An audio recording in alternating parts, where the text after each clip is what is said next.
اور میں اپنے آپ کو پاک صاف نہیں کہتا، کیونکہ نفس امارہ انسان کو برائی ہی سکھاتا رہتا ہے، مگر یہ کہ میرا پروردگار رحم فرمائے۔ بے شک میرا پروردگار بخشنے والا ہے، مہربان ہے۔ اور بادشاہ نے حکم دیا کہ اسے میرے پاس لاؤ، میں اسے اپنا مصاحب خاص بناؤں گا۔ پھر جب ان سے گفتگو کی تو کہا کہ آج سے تم ہمارے ہاں صاحب منزلت ہو اور صاحب اعتبار ہو۔ یوسف نے کہا مجھے زرعی پیداوار پر مقرر کر دیجئے، کیونکہ میں حفاظت بھی کر سکتا ہوں اور اس کام سے واقف بھی ہوں۔ اس طرح ہم نے یوسف کو ملک مصر میں جگہ دی اور وہ اس ملک میں جہاں چاہتے تھے رہتے تھے۔ ہم اپنی رحمت جس پر چاہتے ہیں کرتے ہیں اور نیکوکاروں کے اجر کو ضائع نہیں کرتے، اور جو لوگ ایمان لائے اور ڈرتے رہے ان کے لیے آخرت کا اجر بہت بہتر ہے۔ اور یوسف کے بھائی کنعان سے مصر میں غلہ خریدنے کے لیے آئے تو یوسف کے پاس گئے، تو یوسف نے ان کو پہچان لیا اور وہ ان کو نہ پہچان سکے۔ اور جب یوسف نے ان کے لیے ان کا سامان تیار کر دیا تو کہا کہ پھر آنا تو جو باپ کی طرف سے تمہارا ایک اور بھائی ہے اسے بھی میرے پاس لیتے آنا۔ کیا تم نہیں دیکھتے کہ میں ناب بھی پوری پوری دیتا ہوں اور مہمانداری بھی خوب کرتا ہوں؟ اب اگر تم اسے میرے پاس نہ لاؤ گے تو نہ تمہیں میرے ہاں سے غلہ ملے گا اور نہ تم میرے پاس ہی آ سکو گے۔ انہوں نے کہا کہ ہم اس کے بارے میں اس کے والد کو پھسلائیں گے اور ہم یہ کام کر کے رہیں گے۔ اور یوسف نے اپنے خدام سے کہا کہ ان کا سرمایہ یعنی غلے کی قیمت ان کے سامان میں رکھ دو۔ عجب نہیں کہ جب یہ اپنے اہل و عیال میں جائیں تو اسے پہچان لیں، اور عجب نہیں کہ یہ پھر یہاں آئے۔ بس جب وہ اپنے والد کے پاس واپس گئے تو کہنے لگے کہ ابا ہمارے لیے غلے کی بندش کر دی گئی ہے، تو ہمارے ساتھ ہمارے بھائی کو بھیج دیجئے تاکہ ہم پھر غلہ لائیں اور ہم اس کے نگہبان ہیں۔ یعقوب نے کہا کہ میں اس کے بارے میں تمہارا اعتبار نہیں کرتا، مگر ویسا ہی جیسا پہلے اس کے بھائی کے بارے میں کیا تھا، سو اللہ ہی بہتر نگہبان ہے اور وہ سب سے زیادہ رحم کرنے والا ہے۔ اور جب انہوں نے اپنا اسباب کھولا تو دیکھا کہ ان کا سرمایہ واپس کر دیا گیا ہے۔ کہنے لگے ابا ہمیں اور کیا چاہیے؟ دیکھیے یہ ہماری پونجی بھی ہمیں واپس کر دی گئی ہے، اور ہم اپنے اہل و عیال کے لیے پھر غلہ لائیں گے اور اپنے بھائی کی نگہبانی کریں گے، اور ایک بار شتر زیادہ لائیں گے کہ یہ غلہ جو ہم لائے ہیں تھوڑا ہے۔ یعقوب نے کہا کہ جب تک تم اللہ کا عہد نہ دو کہ اس کو میرے پاس صحیح و سالم لے آؤ گے، میں اسے ہرگز تمہارے ساتھ نہیں بھیجنے کا، مگر یہ کہ تم گھیر لیے جاؤ یعنی بے بس ہو جاؤ تو مجبوری ہے۔ پس جب انہوں نے والد کو اپنا قول دیا تو یعقوب نے کہا کہ جو قول و قرار ہم کر رہے ہیں اس کا اللہ ضامن ہے، اور فرمایا کہ اے میرے بیٹو ایک ہی دروازے سے داخل نہ ہونا بلکہ جدا جدا دروازوں سے داخل ہونا، اور میں اللہ کی تقدیر کو تو تم سے روک نہیں سکتا، بے شک حکم اللہ ہی کا ہے، میں اسی پر بھروسہ رکھتا ہوں، اور اہل توکل کو اسی پر بھروسہ رکھنا چاہیے۔ اور جب وہ ان مقامات سے داخل ہوئے جہاں جہاں سے داخل ہونے کے لیے ان کے والد نے ان سے کہا تھا، تو وہ تدبیر اللہ کے حکم کو ذرا بھی ٹال نہیں سکتی تھی۔ ہاں وہ یعقوب کے دل کی خواہش تھی جو انہوں نے پوری کی تھی، اور بے شک وہ صاحب علم تھے، کیونکہ ہم نے ان کو علم سکھایا تھا، لیکن اکثر لوگ نہیں جانتے۔ اور جب وہ لوگ یوسف کے پاس پہنچے تو یوسف نے اپنے حقیقی بھائی کو اپنے پاس جگہ دی اور کہا کہ میں تمہارا بھائی ہوں، تو جو سلوک یہ ہمارے ساتھ کرتے رہے ہیں اس پر افسوس نہ کرنا۔ پھر جب ان کا اسباب تیار کر دیا تو اپنے بھائی کے تھیلے میں آپ خورا رکھ دیا۔ پھر جب وہ آبادی سے باہر نکل گئے تو ایک پکارنے والے نے آواز دی کہ قافلے والو تم تو چور ہو۔ وہ ان کی طرف متوجہ ہو کر کہنے لگے کہ تمہاری کیا چیز کھوئی گئی ہے؟ وہ بولے کہ بادشاہ کا کٹورا کھویا گیا ہے، اور جو شخص اس کو لے کے آئے اس کے لیے ایک بار شتر انعام، اور میں اس کا ضامن ہوں۔ وہ کہنے لگے کہ اللہ کی قسم تم کو معلوم ہے کہ ہم اس ملک میں اس لیے نہیں آئے کہ خرابی کریں اور نہ ہم چوری کیا کرتے ہیں۔ وہ بولے کہ اگر تم جھوٹے نکلے یعنی چوری ثابت ہوئی تو اس کی سزا کیا؟ انہوں نے کہا کہ اس کی سزا یہ کہ جس کے تھیلے میں وہ دستیاب ہو وہی اس کا بدل قرار دیا جائے، ہم ظالموں کو یہی سزا دیا کرتی ہیں۔ پھر یوسف نے اپنے بھائی کے تھیلے سے پہلے ان کے تھیلوں کو دیکھنا شروع کیا، پھر اپنے بھائی کے تھیلے میں سے اس کو نکال لیا۔ اس طرح ہم نے یوسف کے لیے تدبیر کی، ورنہ بادشاہ کے قانون کے مطابق وہ اپنے بھائی کو لے نہیں سکتے تھے مگر یہ کہ اللہ چاہے ہم جس کے چاہتے ہیں درجے بلند کرتے ہیں، اور ہر علم والے سے بڑھ کر ایک بڑا علم والا ہے۔ برادران یوسف نے کہا کہ اگر اس نے چوری کی ہو تو کچھ عجب نہیں کہ اس کے ایک بھائی نے بھی پہلے چوری کی تھی، مگر یوسف نے اس بات کو اپنے دل میں مخفی رکھا اور ان پر ظاہر نہ ہونے دیا، یعنی زیر لب کہا کہ تم بڑے برے ہو اور جو تم بیان کرتے ہو اللہ اسے خوب جانتا ہے۔ وہ کہنے لگے کہ اے عزیز، اس کے والد بہت بوڑھے ہیں اور اس سے بہت محبت رکھتے ہیں، تو اس کو چھوڑ دیجئے اور اس کی جگہ ہم میں سے کسی کو رکھ لیجئے، ہم دیکھتے ہیں کہ آپ احسان کرنے والے ہیں۔ یوسف نے کہا کہ اللہ پناہ میں رکھے کہ جس شخص کے پاس ہم نے اپنی چیز پائی ہے اس کے سوا کسی اور کو پکڑ لیں، ایسا کریں تو ہم بڑے بے انصاف ہیں۔ آخر جب وہ اس سے نا امید ہو گئے تو الگ ہو کر صلاح کرنے لگے۔ سب سے بڑے نے کہا، کیا تم نہیں جانتے کہ تمہارے والد نے تم سے اللہ کا عہد لیا ہے اور اس سے پہلے بھی تم یوسف کے بارے میں قصور کر چکے ہو؟ تو جب تک والد صاحب مجھے اجازت نہ دیں میں تو اس جگہ سے ہلنے کا نہیں، یا اللہ میرے لیے کوئی فیصلہ کرے، اور وہ سب سے بہتر فیصلہ کرنے والا ہے۔ تم سب والد صاحب کے پاس واپس جاؤ اور کہو کہ ابا، آپ کے صاحبزادے نے وہاں جا کر چوری کی، اور ہم نے تو اپنی دانست کے مطابق آپ سے اس کے لے آنے کا عہد کیا تھا، مگر ہم غیب کی باتوں کے جاننے اور یاد رکھنے والے تو نہیں تھے، اور جس بستی میں ہم ٹھہرے تھے وہاں سے، یعنی اہل مصر سے، اور جس قافلے میں آئے ہیں اس سے دریافت کر لیجئے، اور ہم اس بیان میں بالکل سچے ہیں۔ جب انہوں نے یہ بات یعقوب سے آ کر کہی تو انہوں نے کہا کہ حقیقت یوں نہیں ہے، بلکہ یہ بات تم نے اپنے دل سے بنا لی ہے، تو صبر ہی بہتر ہے۔ عجب نہیں کہ اللہ ان سب کو میرے پاس لے آئے، بے شک وہ علم والا ہے، حکمت والا ہے۔ اور ان کے پاس سے چلے گئے اور کہنے لگے کہ ہائے افسوس یوسف پر، ہائے افسوس، اور رنج و الم میں ان کی آنکھیں سفید ہو گئیں اور ان کا دل غم سے بھر رہا تھا۔ بیٹے کہنے لگے کہ واللہ آپ تو یوسف کو اسی طرح یاد ہی کرتے رہیں گے یہاں تک کہ آپ گھل جائیں گے یا جان ہی دے دیں گے۔ انہوں نے کہا کہ میں تو اپنے غم و اندوہ کا اظہار اللہ سے کرتا ہوں، اور اللہ کی طرف سے وہ باتیں جانتا ہوں جو تم نہیں جانتے۔ اے بیٹو، یوں کرو کہ ایک دفعہ پھر جاؤ اور یوسف اور اس کے بھائی کو تلاش کرو، اور اللہ کی رحمت سے نا امید نہ ہونا کہ اللہ کی رحمت سے تو کافر لوگ ہی نا امید ہوا کرتے ہیں۔ پھر جب وہ یوسف کے پاس گئے تو کہنے لگے کہ اے عزیز، ہمیں اور ہمارے اہل و عیال کو بڑی تکلیف ہو رہی ہے، اور ہم یہ تھوڑا سا سرمایہ لائے ہیں، آپ ہمیں اس کے عوض پورا غلہ دے دیجئے اور ہم پر خیرات کیجئے کہ اللہ خیرات کرنے والوں کو ثواب دیتا ہے۔ یوسف نے کہا، تمہیں معلوم ہے کہ جب تم نادانی میں پھنسے ہوئے تھے تو تم نے یوسف اور اس کے بھائی کے ساتھ کیا کیا تھا؟ وہ بولے، کیا واقعی تم ہی یوسف ہو؟ انہوں نے کہا، ہاں میں یوسف ہوں، اور بن یامین کی طرف اشارہ کر کے کہنے لگے، یہ میرا بھائی ہے، اللہ نے ہم پر بڑا احسان کیا ہے۔ جو شخص اللہ سے ڈرتا اور صبر کرتا ہے تو اللہ نیکوکاروں کا اجر ضائع نہیں کرتا۔ وہ بولے، اللہ کی قسم، اللہ نے تم کو ہم پر فضیلت بخشی ہے اور بے شک ہم خطاکار تھے۔ یوسف نے کہا کہ آج کے دن تم پر کوئی ملامت نہیں، اللہ تم کو معاف کرے، اور وہ سب سے بڑھ کر رحم کرنے والا ہے۔ یہ میرا کرتا لے جاؤ، پھر اسے والد صاحب کے منہ پر ڈال دینا تو وہ بینا ہو جائیں گے، اور اپنے تمام اہل و عیال کو میرے پاس لے آؤ۔ اور جب قافلہ مصر سے روانہ ہوا تو ان کے والد کہنے لگے کہ اگر مجھ کو یہ نہ کہو کہ بوڑھا بہک گیا ہے تو مجھے تو یوسف کی بو آ رہی ہے۔ وہ بولے کہ واللہ آپ اسی قدیم غلطی میں مبتلا ہیں۔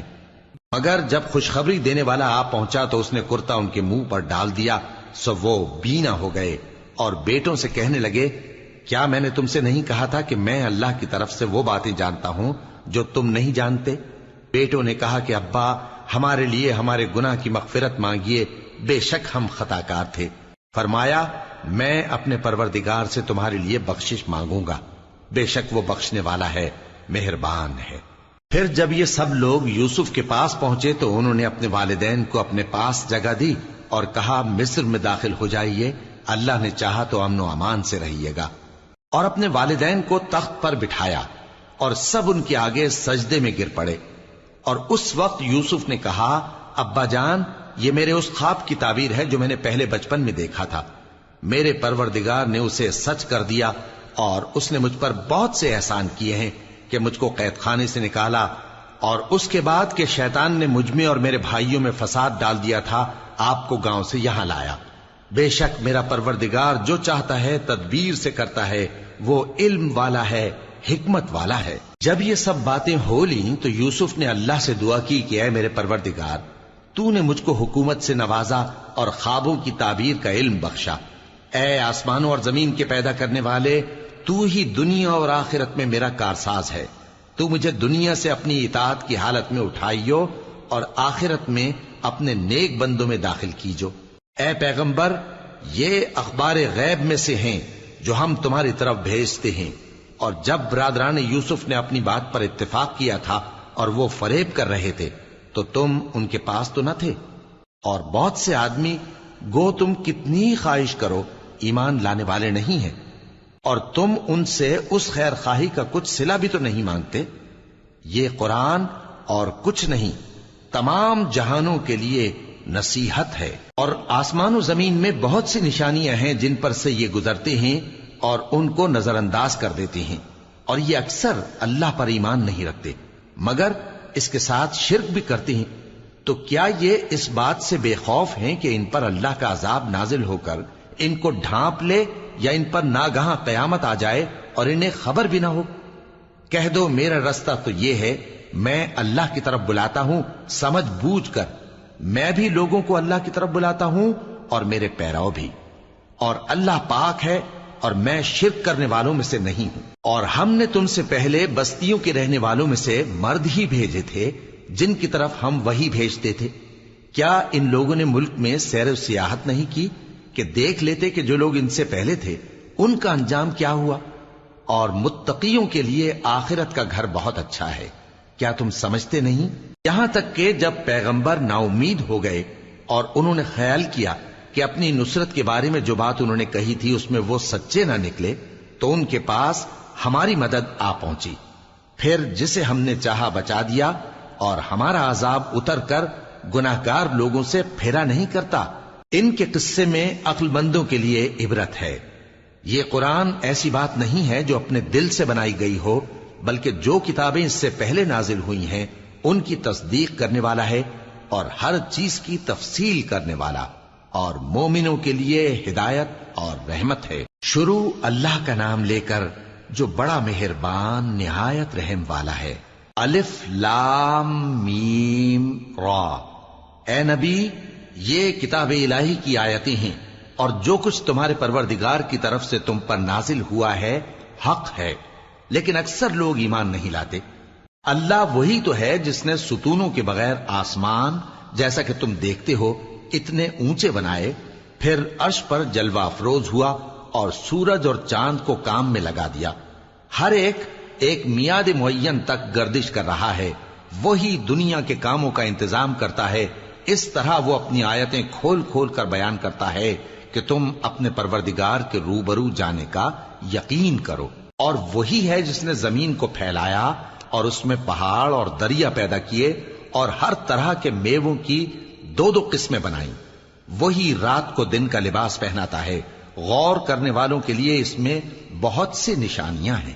اور زمین میں کئی طرح کے قطعات ہیں ایک دوسرے سے ملے ہوئے، اور انگور کے باغ اور کھیتی اور کھجور کے درخت، بعض کی بہت سی شاخیں ہیں اور بعض کی اتنی نہیں ہوتی، باوجود کہ پانی سب کو ایک ہی ملتا ہے۔ اور ہم بعض میووں کو بعض پر لذت میں فضیلت دیتی ہیں، اور اس میں سمجھنے والوں کے لیے بہت سی نشانیاں ہیں۔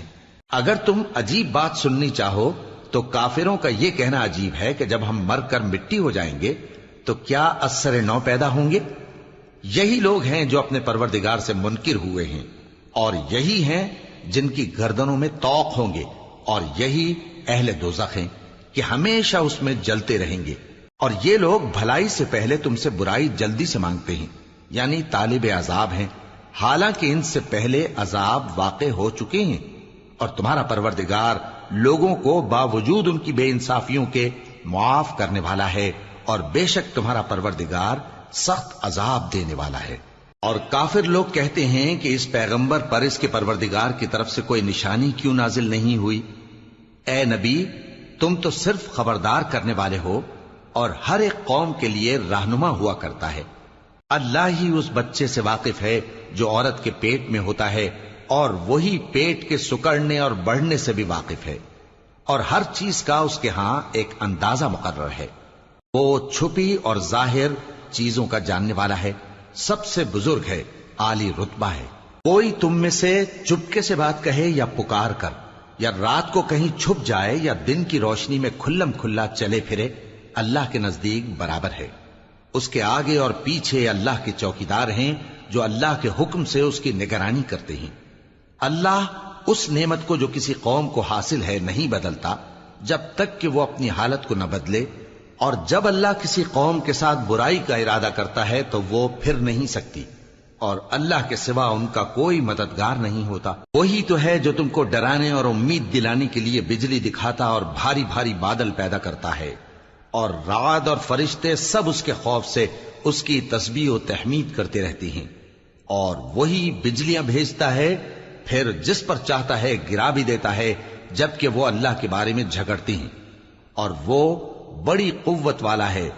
کام کا پکارنا تو اسی کا ہے، اور جن کو یہ لوگ اس کے سوا پکارتے ہیں وہ ان کی پکار کو کسی طرح قبول نہیں کرتے، مگر اس شخص کی طرح جو اپنے دونوں ہاتھ پانی کی طرف پھیلا دے تاکہ دور ہی سے اس کے منہ تک آ پہنچے، حالانکہ وہ اس تک کبھی بھی نہیں آ سکتا۔ اور اسی طرح کافروں کی پکار بیکار ہے۔ اور جتنی مخلوقات آسمانوں اور زمین میں ہے، خوشی سے یا ناخوشی سے اللہ کے آگے سجدہ کرتی ہے، اور ان کے سائے بھی صبح و شام سجدے کرتے ہیں۔ ان سے پوچھو کہ آسمانوں اور زمین کا پروردگار کون ہے؟ تم ہی کہہ دو کہ اللہ۔ ان سے کہو کہ کیا تم نے اللہ کو چھوڑ کر ایسے لوگوں کو کارساز بنایا ہے جو خود اپنے نفع و نقصان کا بھی اختیار نہیں رکھتے؟ کہو کیا اندھا اور آنکھوں والا برابر ہیں، یا اندھیرا اور اجالا برابر ہو سکتا ہے؟ بھلا ان لوگوں نے جن کو اللہ کا شریک مقرر کیا ہے، کیا انہوں نے اللہ کسی مخلوقات پیدا کی ہے جس کے سبب ان کے لیے مخلوقات مشتبہ ہو گئی ہے؟ کہہ دو کہ اللہ ہی ہر چیز کا پیدا کرنے والا ہے، اور وہ یکتا ہے، بڑا زبردست ہے۔ اسی نے آسمان سے مے برسایا، پھر اس سے اپنے اپنے اندازے کے مطابق نالے بہ نکلے، پھر پانی پر پھولا ہوا جھاگ آ گیا۔ اور جس چیز کو زیور یا کوئی اور سامان بنانے کے لیے آگ میں تپاتے ہیں اس میں بھی ایسا ہی جھاگ ہوتا ہے۔ اس طرح اللہ حق و باطل کی مثال بیان فرماتا ہے۔ سو جھاگ تو سوکھ کر زائل ہو جاتا ہے، اور پانی جو لوگوں کو فائدہ پہنچاتا ہے وہ زمین میں ٹھہرا رہتا ہے۔ اس طرح اللہ صحیح اور غلط کی مثالیں بیان فرماتا ہے تاکہ تم سمجھو۔ جن لوگوں نے اللہ کے حکم کو قبول کیا ان کی حالت بہت بہتر ہوگی، اور جنہوں نے اس کو قبول نہ کیا، اگر روئے زمین کے سب خزانے ان کے اختیار میں ہوں تو وہ سب کے سب اور ان کے ساتھ اتنے ہی اور نجات کے بدلے میں صرف کر ڈالیں، مگر نجات کہاں؟ ایسے لوگوں کا حساب بھی برا ہوگا، اور ان کا ٹھکانہ بھی دوزخ ہے، اور وہ بری جگہ ہے۔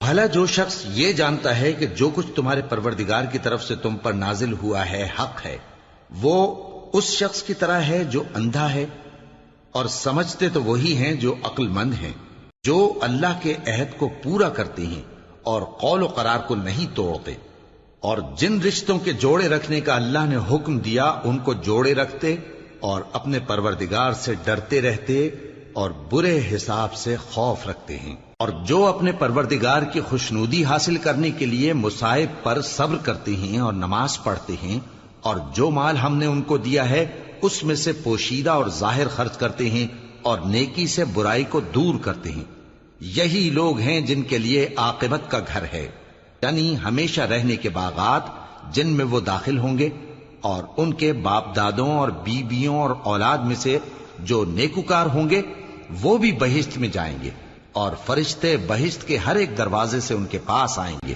اور کہیں گے تم پر سلام ہو، یہ تمہاری ثابت قدمی کا بدلہ ہے، اور عاقبت کا گھر خوب گھر ہے۔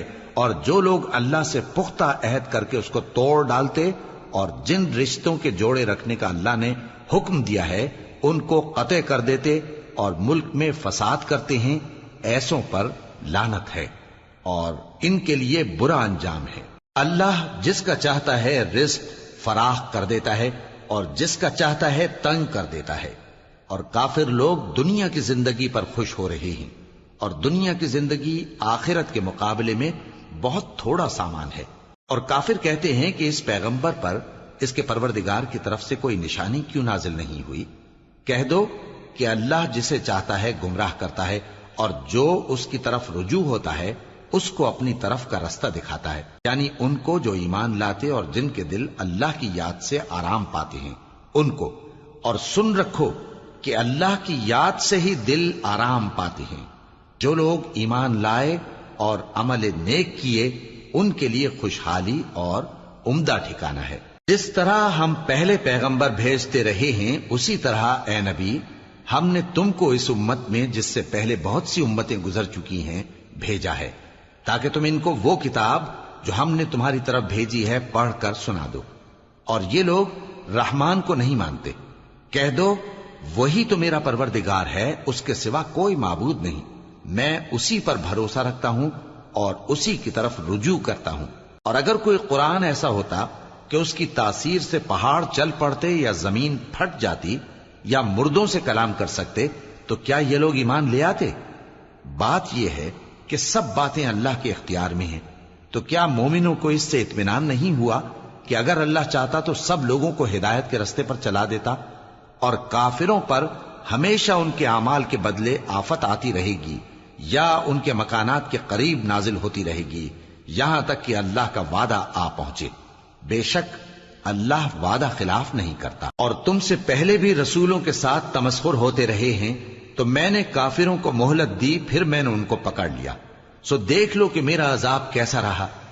تو کیا وہ جو ہر شخص کے اعمال کا نگراں و نگہبان ہے وہ بتوں کی طرح بے علم و بے خبر ہو سکتا ہے؟ اور ان لوگوں نے اللہ کے شریک مقرر کر رکھے ہیں۔ ان سے کہو کہ ذرا ان کے نام تو لو۔ کیا تم اسے ایسی چیزیں بتاتے ہو جو روئے زمین پر ہیں اور اسے معلوم نہیں، یا تم لوگ محض سطحی بات کی تقلید کرتے ہو؟ اصل یہ ہے کہ کافروں کو ان کے فریب خوبصورت معلوم ہوتے ہیں اور وہ ہدایت کے رستے سے روک لیے گئے ہیں، اور جسے اللہ گمراہ رہنے دے اسے کوئی ہدایت کرنے والا نہیں۔ ان کو دنیا کی زندگی میں بھی عذاب ہے اور آخرت کا عذاب تو بہت ہی سخت ہے، اور ان کو اللہ کے عذاب سے کوئی بھی بچانے والا نہیں۔ جس جنت کا پرہیزگاروں سے وعدہ کیا گیا ہے اس کی شان یہ ہے کہ اس کے نیچے نہریں بہ رہی ہیں، اس کے پھل ہمیشہ باقی رہنے والے ہیں اور اس کے سائے بھی۔ یہ ان لوگوں کا انجام ہے جو متقی ہیں، اور کافروں کا انجام دوزخ ہے۔ اور جن لوگوں کو ہم نے کتاب دی ہے وہ اس کتاب سے جو تم پر نازل ہوئی ہے خوش ہوتی ہیں، اور بعض فرقے اس کی بعض باتیں نہیں بھی مانتے۔ کہہ دو کہ مجھ کو یہی حکم ہوا ہے کہ اللہ ہی کی عبادت کروں اور اس کے ساتھ کسی کو شریک نہ بناؤں، میں اسی کی طرف بلاتا ہوں اور اسی کی طرف مجھے لوٹنا ہے۔ اور اسی طرح ہم نے اس قرآن کو عربی زبان کا فرمان بنا کر نازل کیا ہے، اور اگر تم علم آ جانے کے بعد ان لوگوں کی خواہشوں کے پیچھے چلو گے تو اللہ کے سامنے کوئی نہ تمہارا مددگار ہوگا اور نہ کوئی بچانے والا۔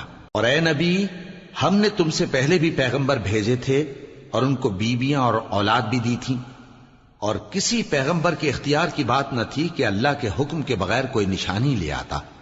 ہر حکم قضا کتاب میں لکھا ہوا ہے۔ اللہ جس چیز کو چاہتا ہے مٹا دیتا ہے اور جس کو چاہتا ہے باقی رکھتا ہے، اور اسی کے پاس اصل کتاب ہے۔ اور اگر ہم کوئی عذاب جس کا ان لوگوں سے وعدہ کرتے ہیں تمہیں دکھائیں، یعنی تمہارے روبرو ان پر نازل کریں، یا تمہاری مدت حیات پوری کر دیں، یعنی تمہارے انتقال کے بعد عذاب بھیجیں، تو تمہارا کام ہمارے احکام کا پہنچا دینا ہے اور ہمارا کام حساب لینا ہے۔ کیا انہوں نے نہیں دیکھا کہ ہم زمین کو اس کے کناروں سے گھٹاتے چلے آ رہے ہیں؟ اور اللہ جیسا چاہتا ہے حکم کرتا ہے، کوئی اس کے حکم کا رد کرنے والا نہیں، اور وہ جلد حساب لینے والا ہے۔ جو لوگ ان سے پہلے تھے وہ بھی بہتیری تدبیریں کرتے رہے ہیں، سو تدبیر تو سب اللہ ہی کی ہوتی ہے۔ ہر شخص جو کچھ کر رہا ہے اللہ اسے جانتا ہے، اور کافر جلد معلوم کر لیں گے کہ آخرت میں اچھا انجام کس کے لیے ہوتا ہے۔ اور کافر لوگ کہتے ہیں کہ تم پیغمبر نہیں ہو۔ کہہ دو کہ میرے اور تمہارے درمیان اللہ اور وہ شخص جس کے پاس کتاب آسمانی کا علم ہے بطور گواہ کافی ہے۔ شروع اللہ کا نام لے کر جو بڑا مہربان نہایت رحم والا ہے۔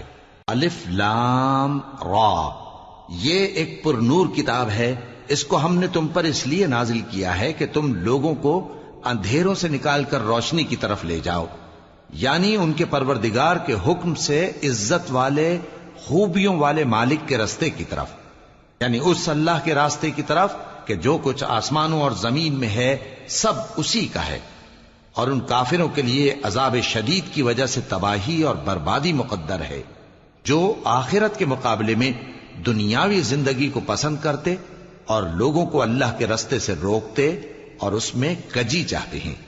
یہ لوگ بڑے دور کی گمراہی میں ہیں، اور ہم نے کوئی پیغمبر نہیں بھیجا مگر وہ اپنی قوم کی زبان بولتا تھا تاکہ انہیں احکام الہی کھول کھول کر بتا دے۔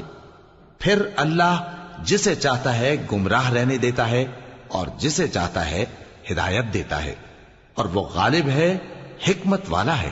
اور ہم نے موسیٰ کو اپنی نشانیاں دے کر بھیجا کہ اپنی قوم کو تاریکیوں سے نکال کر روشنی میں لے جاؤ اور ان کو اللہ کے دن یاد دلاؤ، اور اس میں ان لوگوں کے لیے جو صابر و شاکر ہیں نشانیاں ہیں۔ اور جب موسیٰ نے اپنی قوم سے کہا کہ اللہ نے جو تم پر مہربانیاں کی ہیں ان کو یاد کرو، جبکہ اس نے تم کو فرعون کی قوم سے رہائی بخشی، وہ لوگ تمہیں برے برے عذاب دیتے تھے اور تمہارے بیٹوں کو مار ڈالتے تھے اور تمہاری لڑکیوں کو زندہ رہنے دیتے تھے، اور اس میں تمہارے پروردگار کی طرف سے بڑی آزمائش تھی۔ اور جب تمہارے پروردگار نے تم کو آگاہ کیا کہ اگر شکر کرو گے تو میں تمہیں زیادہ دوں گا، اور اگر ناشکری کرو گے تو یاد رکھو کہ میرا عذاب بھی سخت ہے۔ اور موسیٰ نے صاف صاف کہہ دیا کہ اگر تم اور جتنے اور لوگ زمین میں ہیں سب کے سب ناشکری کرو تو بھی اللہ بے نیاز ہے، قابل تعریف ہے۔ بھلا تم کو ان لوگوں کے حالات کی خبر نہیں پہنچی جو تم سے پہلے تھے، یعنی نوح اور عاد اور سمود کی قوم اور جو ان کے بعد تھے، جن کا علم اللہ کے سوا کسی کو نہیں۔ جب ان کے پاس ان کے پیغمبر نشانیاں لے کر آئے تو انہوں نے اپنے ہاتھ ان کے منہوں پر رکھ دیے کہ خاموش رہو، اور کہنے لگے کہ ہم تو تمہاری رسالت کو تسلیم نہیں کرتے، اور جس چیز کی طرف تم ہمیں بلاتے ہو ہم کو اس میں بھاری شک ہے۔ ان کے پیغمبروں نے کہا، کیا تم کو اللہ کے بارے میں شک ہے جو آسمانوں اور زمین کا پیدا کرنے والا ہے؟ وہ تمہیں اس لیے بلاتا ہے کہ تمہارے گناہ بخشے اور ایک مدت مقرر تک تم کو مہلت دے۔ وہ بولے کہ تم تو ہمارے ہی جیسے آدمی ہو، تمہارا یہ منشا ہے کہ جن چیزوں کو ہمارے بڑے پوجتے رہے ہیں ان کے پوجنے سے تم ہمیں روک دو، تو اچھا کوئی کھلی دلیل لاؤ، یعنی معجزہ دکھاؤ۔ پیغمبروں نے ان سے کہا کہ ہاں ہم تمہارے ہی جیسے آدمی ہیں، لیکن اللہ اپنے بندوں میں سے جس پر چاہتا ہے نبوت کا احسان کرتا ہے، اور ہمارے اختیار کی بات نہیں کہ ہم اللہ کے حکم کے بغیر تم کو تمہاری فرمائش کے مطابق معجزہ دکھائیں، اور اللہ ہی پر مومنوں کو تو بھروسہ رکھنا چاہیے۔ اور ہم کیوں اللہ پر بھروسہ نہ رکھیں حالانکہ اس نے ہم کو ہمارے دین کے سیدھے رستے بتائے ہیں، اور جو تکلیفیں تم ہم کو دیتے ہو اس پر ہم صبر کریں گے، اور اہل توکل کو تو اللہ ہی پر بھروسہ رکھنا چاہیے۔ اور جو کافر تھے انہوں نے اپنے پیغمبروں سے کہا کہ یا تو ہم تم کو اپنے ملک سے باہر نکال دیں گے یا تم ہمارے مذہب میں واپس آ جاؤ۔ بس ان کے پروردگار نے ان کی طرف وحی بھیجی کہ ہم ظالموں کو ہلاک کر دیں گے اور ان کے بعد تم کو اس زمین میں آباد کر دیں گے۔ یہ اس شخص کے لیے ہے جو قیامت کے روز میرے سامنے کھڑے ہونے سے ڈرے اور میرے عذاب سے خوف کرے۔ اور پیغمبروں نے اللہ سے فتح چاہی اور ہر سرکش ضدی نامراد رہ گیا۔ اس کے پیچھے دوزخ ہے اور اسے پیپ والا پانی پلایا جائے گا، وہ اس کو گھونٹ گھونٹ کر کے پیے گا اور گلے سے نہیں اتار سکے گا، اور ہر طرف سے اسے موت آ رہی ہوگی مگر وہ مرنے میں نہیں آئے گا، اور اس کے بعد سخت عذاب ہوگا۔ جن لوگوں نے اپنے پروردگار سے کفر کیا ان کے اعمال کی مثال راکھ کی سی ہے کہ آندھی کے دن اس پر زور کی ہوا چلے جو اسے اڑا لے جائے۔ اسی طرح جو کام وہ کرتے رہے ان پر ان کو کچھ قابو نہ ہوگا۔ یہی تو پرلے سرے کی گمراہی ہے۔ کیا تم نے نہیں دیکھا کہ اللہ نے آسمانوں اور زمین کو تدبیر سے پیدا کیا ہے؟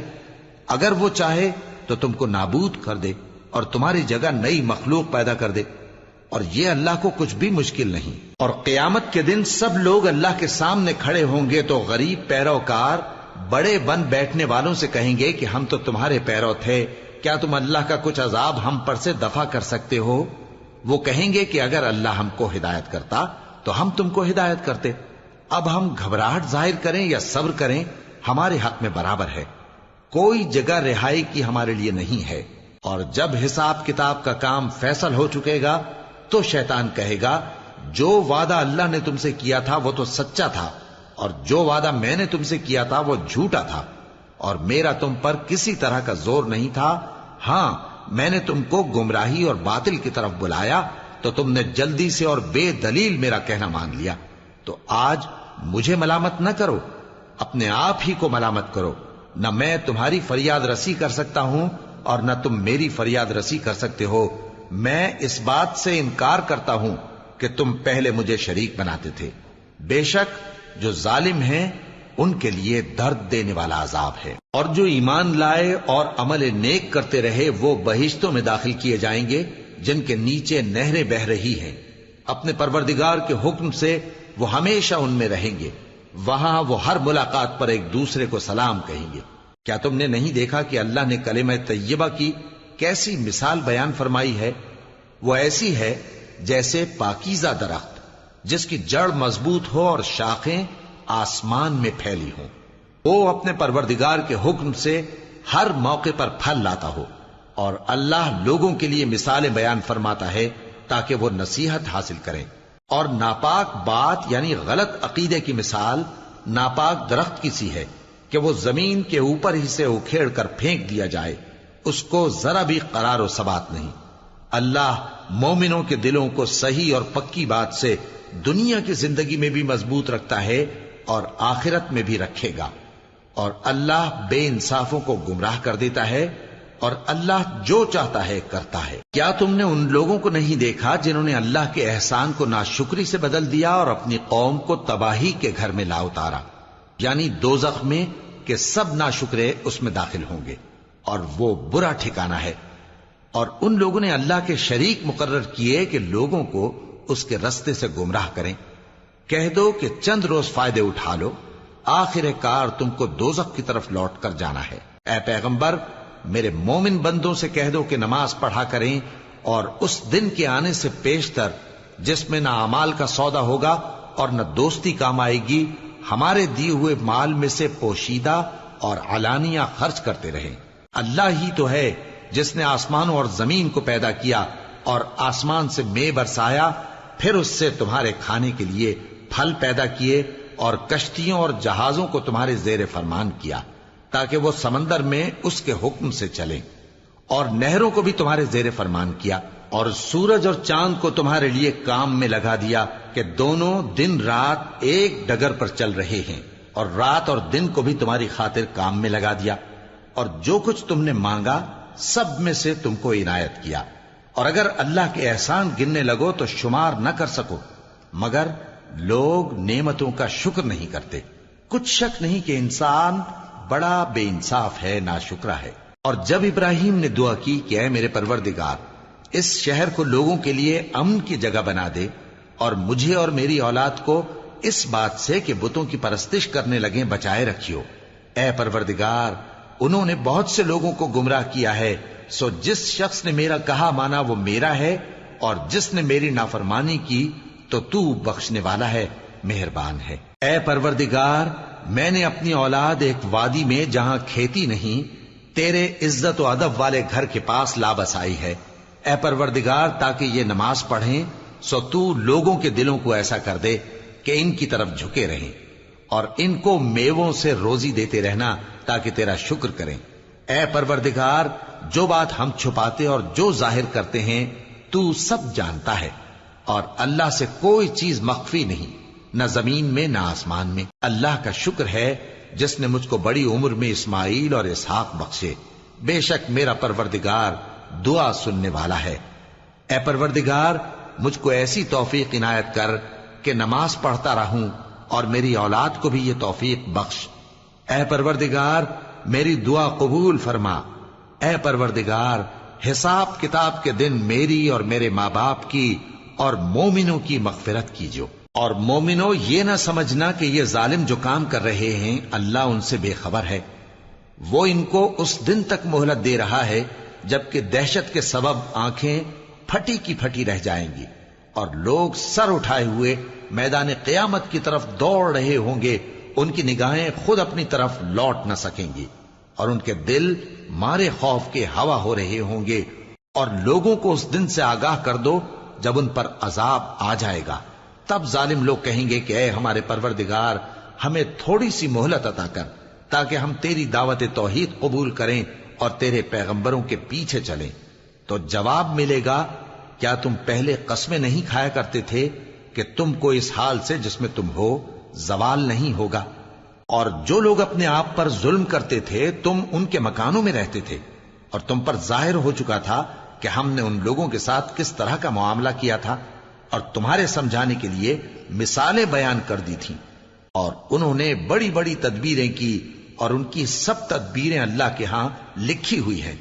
گو وہ تدبیریں ایسی غضب کی تھیں کہ ان سے پہاڑ بھی ٹل جائیں۔ تو ایسا خیال نہ کرنا کہ اللہ نے جو اپنے پیغمبروں سے وعدہ کیا ہے وہ اس کے خلاف کرے گا۔ بے شک اللہ زبردست ہے، بدلہ لینے والا ہے۔ جس دن یہ زمین دوسری ہی زمین بنا دی جائے گی اور آسمان بھی بدل دیے جائیں گے اور سب لوگ اللہ کے سامنے نکل کھڑے ہوں گے، جو یکتا ہے بڑا زبردست ہے۔ اور اس دن تم گناہگاروں کو دیکھو گے کہ زنجیروں میں جکڑے ہوئے ہیں، ان کے کرتے تارکول کے ہوں گے اور ان کے چہروں کو آگ لپٹ رہی ہوگی، یہ اس لیے کہ اللہ ہر شخص کو اس کے اعمال کا بدلہ دے۔ بے شک اللہ جلد حساب لینے والا ہے۔ یہ قرآن لوگوں کے نام اللہ کا پیغام ہے تاکہ ان کو اس سے ڈرایا جائے اور تاکہ وہ جان لیں کہ وہی اکیلا معبود ہے، اور تاکہ اہل عقل نصیحت حاصل کریں۔